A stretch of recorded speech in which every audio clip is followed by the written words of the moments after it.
Petunia সাধারণত শীতের পর বসন্ত ও গরমের শুরুতে ফুল ফোটে। ফুল একাধিক রঙের থাকে। পিটুনিয়া হলো একটি সপুষ্পক শীতকালীন শোভাবর্ধক ফুল। গ্ল্যান্ডিফ্লোরা, মাল্টিফ্লোরা, মিলিফ্লোরা এবং ওয়েভ এই 4 ধরনের পিটুনিয়া ফুল রয়েছে।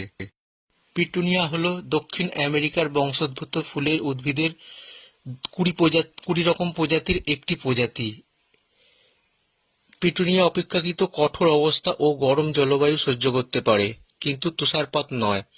তাদের প্রতিদিন কমপক্ষে 5 ঘন্টা সূর্যালোকের প্রয়োজন হয় এবং আর্দ্র মাটি এবং কম বায়ুমণ্ডলীয় আর্দ্রতার অবস্থার মধ্যে বিকাশ লাভ করে।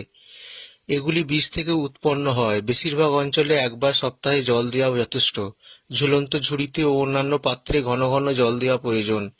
বসন্তর শেষ দিকে সর্বাধিক বৃদ্ধি ঘটে। জাতের ওপর নির্ভর করে মাসিক বা সাপ্তাহিক সার প্রয়োগ করে গাছ দ্রুত